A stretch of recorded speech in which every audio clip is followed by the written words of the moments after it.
Let's start with the color harmony. The most commonly used color scheme for the hair is the Analogous color scheme.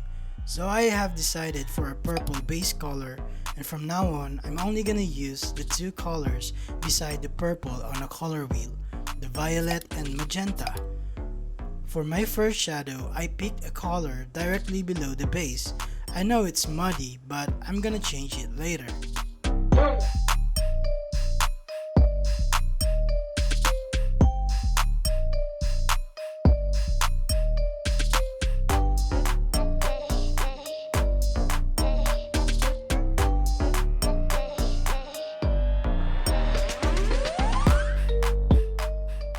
Since I'm going for a late afternoon lighting, I'm gonna mix the purple base color with orange.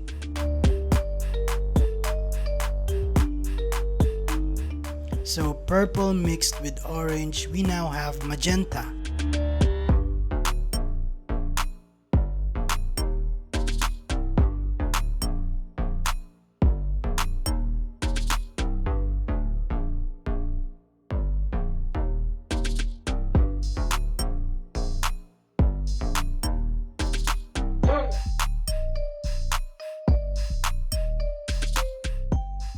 And now you can really tell that we have a late afternoon scene. And on a multiply layer, we're gonna add texture to our hair using a modified G-pen brush. It is important to keep in mind that every brush stroke should point towards the source of the hair. This will create the flow.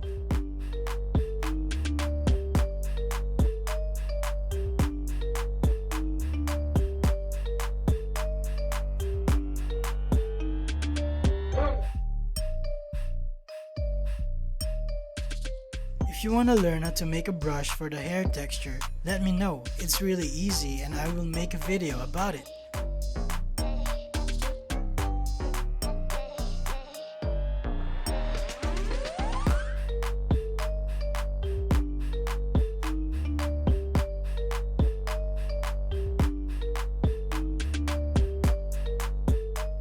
So now we have color harmony, texture, and flow. 3 down, 6 more elements to go.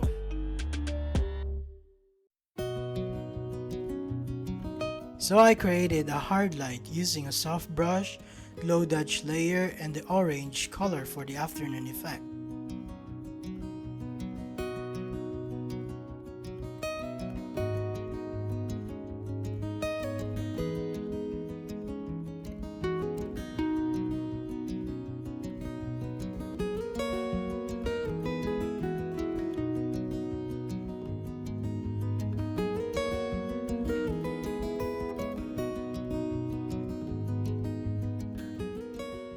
And another glow dodge layer, the same color, a hard G-pen brush for the highlights. Again, make sure that the highlights follows the perspective of the head and the flow of the hair. And this can be tricky, probably the hardest part of the hair rendering. Well, at least for me. You can do a better job than this.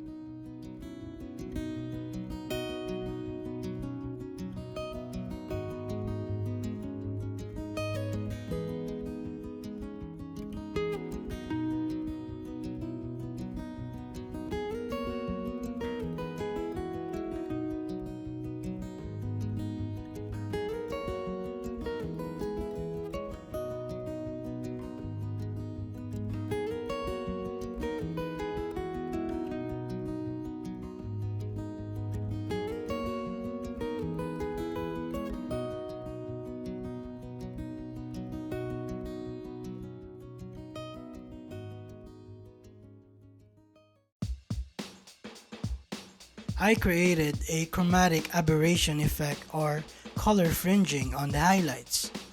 It's really easy but totally optional. Duplicate the highlights layer.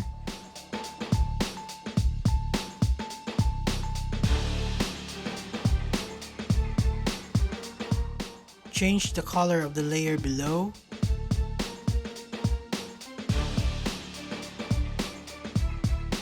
Change the size, make it bigger, and then blur the edges. That's it, easy peasy. It is so easy that it's probably faster to create a chromatic aberration effect than to click the subscribe button. How about you do both and see for yourself? I'm gonna create a Terminator line effect. Create a new layer, set the blending mode to linear light, and desaturated violet. Sweet. The Hardlight highlights the Chromatic Aberration effect. The Terminator line and the three shadow colors creates a variety of colors. Having more analogous colors makes the hair look interesting while remaining harmonious. Let's color the backside of the hair with desaturated violet.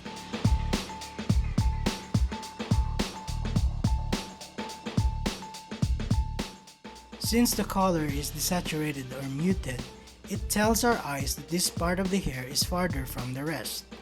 Just like the aerial perspective in the landscape paintings, it creates depth.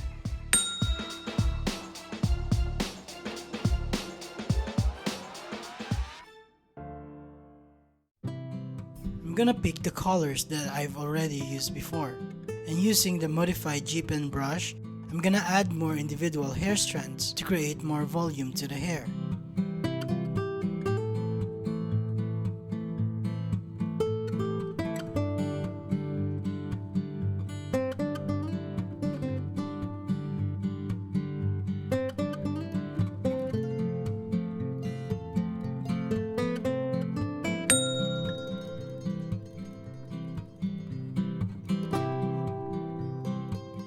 I will also add variety to the sizes of the individual hair strands.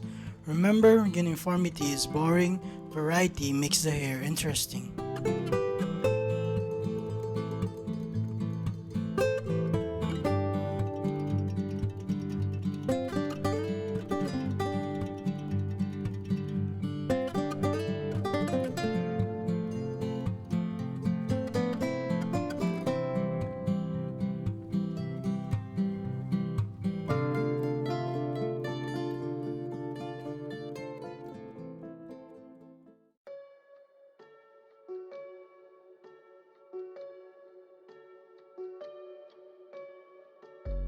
Also remember that the hair is like a box.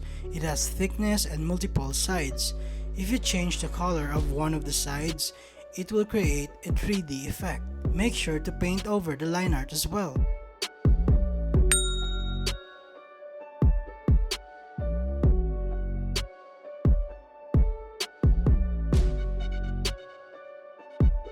I am overpainting them with desaturated light. To create a desaturated light is easy. From the original color, move left slightly, then move up slightly.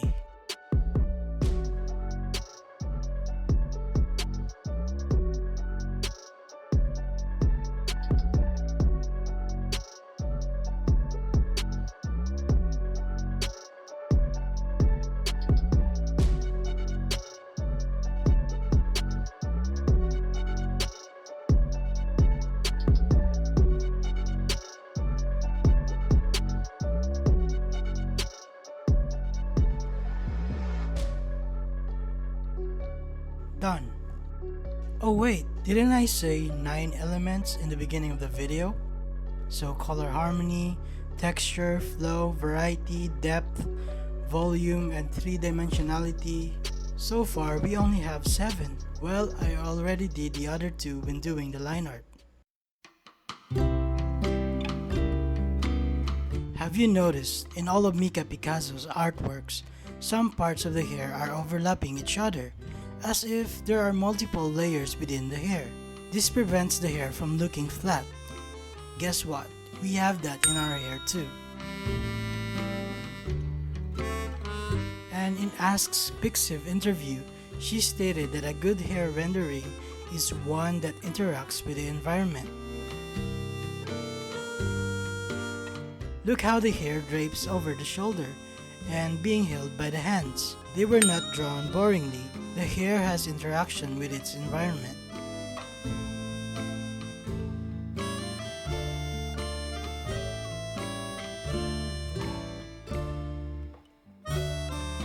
Alright, that's it. Thanks for watching the video and see ya.